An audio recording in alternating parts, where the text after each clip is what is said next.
Okay, so today we're diving into something super important for Indonesia, their energy future. Yeah, definitely a hot topic. I've got a ton of reports here, government documents, analyses, all sorts of stuff. Trying to get the full picture. Right. Exactly. It's like a puzzle, you And know? we're trying to put all the pieces together. Yeah, to see what energy security looks like for Indonesia down the road. What's interesting is Indonesia is at this kind of a turning point, you know? Their energy needs are just growing like crazy. Makes sense. They're developing so fast. But at the same time, there's this big push for sustainability. So it's like, how do those two things work together? Yeah, that's the big question, right? How do they keep the lights on, but make sure they're powered responsibly? Exactly. But before we get too far ahead of ourselves, let's start with the basics. Okay, sounds good. What does the energy scene in Indonesia look like right now? Well, if you look at the numbers, they're still heavily reliant on fossil fuels. I was going to say, that's probably still the case, right? Yeah, especially coal. Coal. Their 2023 energy stats show it makes up a huge chunk of their energy mix. So coal is still king, at least for now. Yeah, I mean, it makes sense. It's readily available there. But There's that, yeah, it makes you think about the environmental impact, right? and the sustainability of relying on it long term. Exactly. All those concerns come into play when we talk about energy security. Which brings us to, I guess, the flip side, renewable energy. Yeah, that's where things get a bit more optimistic, I guess you could say. Well, from what I was reading, Indonesia has incredible potential for renewables. They really do. Geothermal, solar, wind, bioenergy, you name it. It's like they're sitting on this gold mine of clean energy just waiting to be tapped. It's pretty remarkable. Let's start with geothermal, for example. Okay, yeah, geothermal. Indonesia's right on the Ring of Fire, Oh, right, of course, volcanoes and all that. which means they have access to massive geothermal resources. How massive are we talking? We're talking a potential of 23 gigawatts. 23 gigawatts. Wow, that's... It's enough to power millions of homes. Yeah, that puts it in perspective. That's huge. And it's not just geothermal either. Right, there's all those others we mentioned. Wind power, they have something like 155 gigawatts of potential there. Wow, 155 gigawatts. Yeah, both onshore and offshore. And then there's solar, which is also substantial. So much potential. It's almost hard to wrap your head around. And we can't forget bioenergy. Oh, right, bioenergy. What's the situation there? They have a diverse range of sources for that. Biofuels, biomass, biogas. Are they already using any of that? Oh, yeah. They're a major player in palm oil-based biodiesel, for example. So it seems like the potential for renewables in Indonesia is, well, enormous. It really is. But I have a feeling it's not quite as simple as just having the resources, right? You're right. There are definitely challenges. Like what? What's holding them back? Well, one of the biggest hurdles is policy and regulation. Ah, yeah, that always seems to be a factor. There are inconsistencies, complicated permitting processes, even different bid bond requirements between different tenders for wind projects. So it's not a level playing field. Not exactly. And all that inconsistency creates uncertainty for investors. I bet it's hard to plan when the rules keep changing. Exactly. So it's not just about having the sunshine or the wind. You need a clear and stable environment to attract the investment. That makes sense. You need people willing to put money into building the infrastructure. Which brings us to the second big challenge, the investment itself. Oh, right. Because even with all that potential. The money hasn't exactly been pouring in. How bad is it?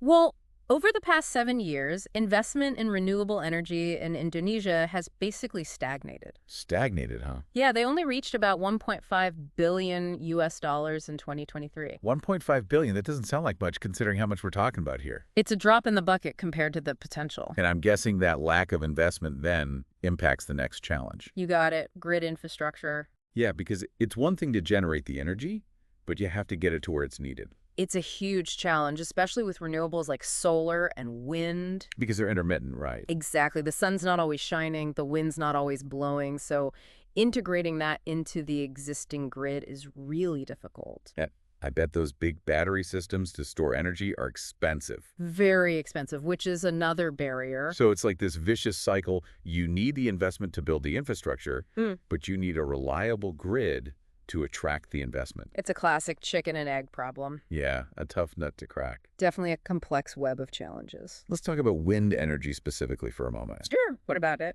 We have this report here that goes deep into the challenges and opportunities for wind power in Indonesia. Yeah, it's a good one. What were some of the things that jumped out at you? Well, the inconsistent regulations are a big one, especially around getting permits. Right, we talked about that earlier. It seems to be a recurring theme. It really is. And then there's the issue of local content requirements for wind turbines. What does that mean exactly? So basically, a certain percentage of the turbine components have to be sourced or manufactured domestically. I see. So it's about boosting local industry. Yeah, the idea is to create jobs and stimulate the economy, but it can also make things more difficult and expensive for developers. So good intentions, but potentially unintended consequences. That's often the case. But it's not all doom and gloom for wind, right? Not at all. Weren't there some successful projects mentioned? Oh yeah, the SITREP wind farm is a great example. It's proof that it can work. Definitely. Okay, so wind has its pluses and minuses. For sure. What about biofuels? I remember reading about Indonesia's push for more biodiesel from palm oil. They're definitely leaning into that. And I think they reported saving money from it, too, by importing less diesel. That's true, but There's a but. there's always a but, right? We have to consider the environmental impact. Ah, yes, the palm oil debate. Expanding production often leads to deforestation, which is a big driver of climate change. So another trade-off, trying to reduce their dependence on fossil fuels, but potentially contributing to another problem. Exactly. It's a balancing act, and finding that balance is crucial. Okay, so we've talked about the resources, the challenges. Let's shift gears a bit and talk about technology. Sounds good. Our sources mention some interesting innovations that could play a role in Indonesia's energy security. Oh, yeah. There's some really cool stuff happening there. One that caught my eye was the development of these green fuels made from palm oil. Green fuels from palm oil. Yeah, green diesel and green jet kerosene. Interesting. Using palm oil for a green solution, that's... A bit ironic, isn't it? Yeah, you could say that. I mean, we just talked about the environmental concerns with palm oil. Right, but the key here is making sure these technologies are developed sustainably. So it's all about how it's done. Exactly. We need to look at the entire picture, both the environmental and economic impacts. So it's too early to say if this is a good solution or not. It has potential, but we need to be cautious and carefully assess the risks. So where does all this leave us? Indonesia's energy future seems like a bit of a puzzle, right? It really is. They're at a crossroads. Fossil fuels are still dominating, but there's so much potential for renewables. The question is, can they overcome these challenges and really harness that potential? $1 million question, I guess. More like $1 trillion question, Yeah, maybe. you're right. The scale is just massive. But this is just the first part of our deep dive. Right. We've laid the groundwork. Now it's time to really dig into the specifics. Exactly. In part 2, we'll explore the strategies Indonesia's actually using to shape their energy future. I can't wait. This is getting really interesting. It's going to be fascinating. So, to our listeners, make sure you tune in for part You 2. won't want to miss it. Welcome back to our deep dive on Indonesia's energy future. So in part 1, we laid out the basics, their current energy mix, all that potential for renewables, but also those roadblocks they're facing. Yeah, the regulatory issues, the investment gap, it's complicated. It is, but now I'm curious, how is Indonesia actually trying to deal with all this? What are they doing to move towards a more secure energy future? That's a great question, and our sources actually shed some light on that. Oh, good. One thing that stood out to me was Presidential Regulation number 112 of 2022. Presidential regulation. Okay, what's that all about? This regulation is interesting because it mandates a roadmap to accelerate the retirement of coal-fired power plants. Whoa, phasing out coal, that's a big step. It is. It shows they're serious about moving towards cleaner energy. But is it a complete ban on coal? Not exactly. There are some exceptions built in. Oh, like what? Well, for example, coal plants that are integrated with industries or are already part of the National Electricity Plan. That's trying to balance things out. Yeah, phasing out coal while still making sure existing industries can operate. It's a transition, not a hard stop. Exactly. Makes sense. So what other policies are they using to promote clean energy? Well, remember those local content requirements we talked about? Yeah, the ones for wind turbines. Yeah, those are a key part of this regulation, too. So they're pushing for more domestic manufacturing. Yeah, the goal is to create jobs and boost the renewable energy sector within Indonesia. It's a smart strategy if it works. It has the potential, but it also adds complexity, as we discussed. Right, to drive up costs. Exactly. It's a balancing act, trying to make renewables attractive to investors while also making sure it benefits the Indonesian economy. Speaking of incentives, I came across something called the Energy and Economic Independence Program. Oh, yeah, that's a fascinating one. What's the focus there? This program is unique because it's not just about big energy projects, it's about empowering local communities. Oh, interesting. It helps rural communities develop their own renewable energy sources. So it's more bottom up than top down. You could say that. It's about giving communities the tools to become energy independent and boost their local economies. I like that as a more holistic approach. And the materials actually highlighted a cool example. Oh, what is it? There's this village called Gunung Halu. They were able to utilize their local microhydro potential. Microhydro, so like small-scale hydropower. Exactly. And with support from this program, they set up a community-run coffee processing center powered by that clean energy. Wow, so they're producing coffee and powering it all through renewable energy. That's the idea. Clean energy and economic development hand in hand. Love it. A real win-win. And this actually fits into a larger trend in Indonesia towards more decentralized energy solutions. Decentralized, so moving away from those big power plants and grids. That's right, especially given Indonesia's geography with all those islands spread out. Makes sense. It's probably more efficient to generate power closer to where it's needed. Exactly, and it can actually enhance energy security too. Yeah, so. Well, if you're not relying on these massive centralized grids, you're less vulnerable to disruptions. Right, like if there's a natural disaster or something. Exactly. Decentralized systems can be more resilient. So Indonesia is tackling energy security, sustainability, and economic development all at the same time. It's an ambitious agenda. It is, but we can't forget about that big elephant in the room, financing. Yes, finance. All these policies and programs are great, but they need money to make them a reality. It's a huge hurdle. It is, so how are they addressing that? Well, Indonesia has been exploring some innovative financing mechanisms, like carbon credits. Carbon credits, remind me how those work again. Sure. Basically, companies can offset their own emissions by investing in projects that reduce emissions elsewhere. So like, a company in Europe could invest in an Indonesian wind farm and get carbon credits for it. Exactly. And those credits can then be used to offset their own carbon footprint. It's a way to incentivize investment in clean energy. That's the idea, but There's always a but. the current price of carbon credits is pretty low, so it's not as effective as it could be. So the financial returns might not be attractive enough yet. That's one issue. And there are also concerns about transparency and the need for clear regulations in the carbon market.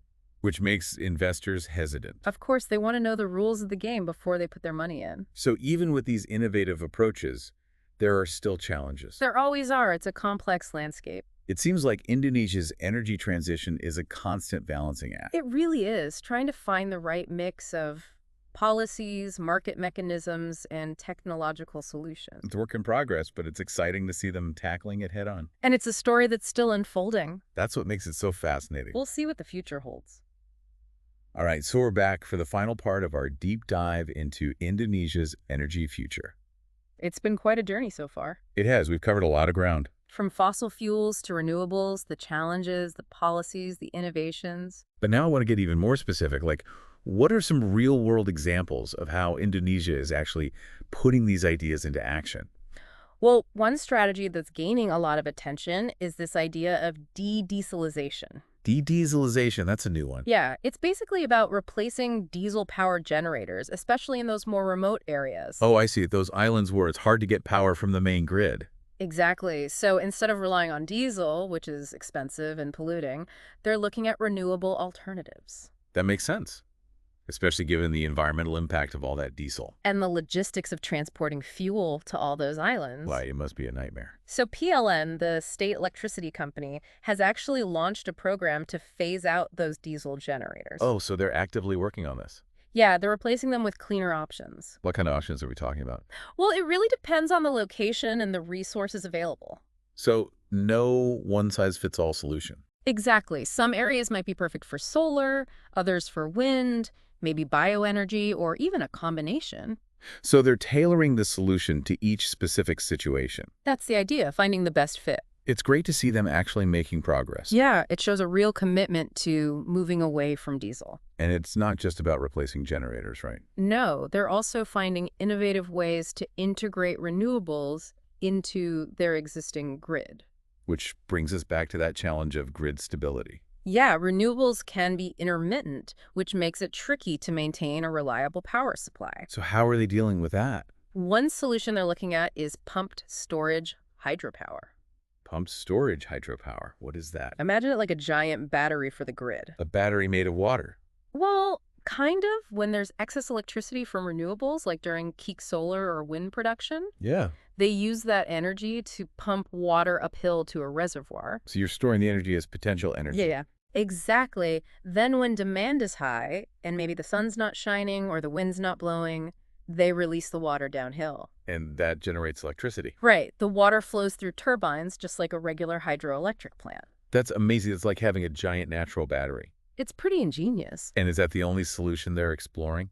Not at all. They're also looking at battery energy storage systems. The more conventional type of battery. Yeah, but much larger scale. And that helps make the grid even more flexible. So they're really pulling out all the stops to make this work. They have to. It's a complex problem with no easy answers. But it seems like they're on the right track. At least they're taking it seriously. Definitely. And a lot of countries are watching what Indonesia is doing. Why is that? Well, many other countries are facing similar challenges with their energy transitions. So Indonesia is kind of a test case. In a way, yes. People are looking to see what works, what doesn't work, what lessons can be learned. It's been fascinating to dive into all this. I feel like I have a much better understanding of what's going on with Indonesia's energy. It's a complex landscape, but hopefully we've shed some light on it. As we wrap up this deep dive, what's the one thing you'd want our listeners to take away from all this? I'd say keep your eyes on Indonesia. This is a story that's still being written. Yeah, it's far from over. Pay attention to how they navigate this energy transition, the choices they make, the technologies they embrace. And the impact all of that has on their economy, their society, the environment. It's a journey with huge implications, not just for Indonesia, but for the whole world. Absolutely. The decisions they make today will shape the future for generations to come. So stay informed, stay engaged, and keep asking those critical questions. This has been a real eye-opener for me. I feel like I've learned so much. It's been a pleasure exploring this with you. And to our listeners, thank you for joining us on this deep dive into Indonesia's energy future. We'll see you next time.